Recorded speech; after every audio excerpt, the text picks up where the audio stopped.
అందరికీ నమస్కారం. Welcome to Telugu wallet. Tollywood ఇండస్ట్రీలో తీవ్ర విషాదం చోటు చేసుకుంది. ప్రముఖ టాలీవుడ్ దర్శకుడు ఏఎస్ రవికుమార్ చౌదరి కన్నుమూశారు. మంగళవారం రాత్రి ఆయన గుండెపోటుతో మరణించినట్లుగా తెలుస్తోంది. అలాగే టాలీవుడ్లో దర్శకుడుగా రాణించారు ఏఎస్ రవికుమార్ చౌదరి. బాలకృష్ణ, గోపీచంద్, సాయి ధరమ్ తేజ్ వంటి హీరోలతో ఆయన మూవీస్ చేశారు.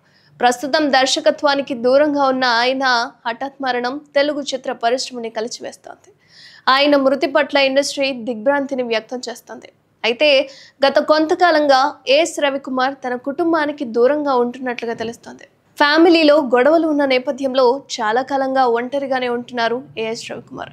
గతేడాది ఆయన రాజ్ తరుణ్తో తిరగబడరా సామి అనే చిత్రాన్ని రూపొందించారు. ఇది కూడా డిజాస్టర్ కావడంతో తీవ్ర దిగ్భ్రాంతికి లోనైపోయారు. ఈ క్రమంలోనే దర్శకుడు డిసప్పాయింట్ అయినట్లుగా తెలుస్తోంది. సక్సెస్ లేకపోవడంతో చాలా కాలంగా ఒత్తిడిలో ఉన్నారని, కొంత మద్యానికి కూడా బానిసైనట్లుగా తెలుస్తుంది. ఇక దర్శకుడి మృతి పట్ల చిత్ర పరిశ్రమ దిగ్భ్రాంతిని వ్యక్తం చేస్తూ సంతాపం తెలియజేస్తున్నారు. అయితే రవికుమార్ చౌదరి నిజంగానే గుండెపోటుతో మరణించారా, సూసైడ్ చేసుకున్నారా అనేది తెలియాల్సి ఉంది. మృతికి సంబంధించిన మరిన్ని వివరాలు తెలియాల్సి ఉంది. ఇక దర్శకుడు ఏఎస్ రవికుమార్ అలాగే గోపీచంద్ కాంబినేషన్లో వచ్చిన యజ్ఞం చిత్రంతో దర్శకుడిగా పరిచయం అయ్యాడు. ఈ మూవీ పెద్ద హిట్ అయింది. ఆ తర్వాత బాలకృష్ణతో వీరభద్ర మూవీని తెరకెక్కించారు. ఈ చిత్రం కాస్త డిజాస్టర్గా నిలిచిపోయింది.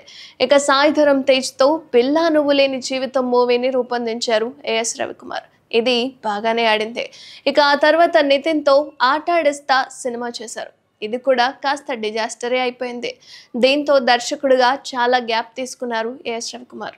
చాలా ఏళ్ల తర్వాత రాజ్ తరుణ్తో తిరగబడరా సామిని రూపొందించగా ఇది కూడా ఆడలేకపోయింది.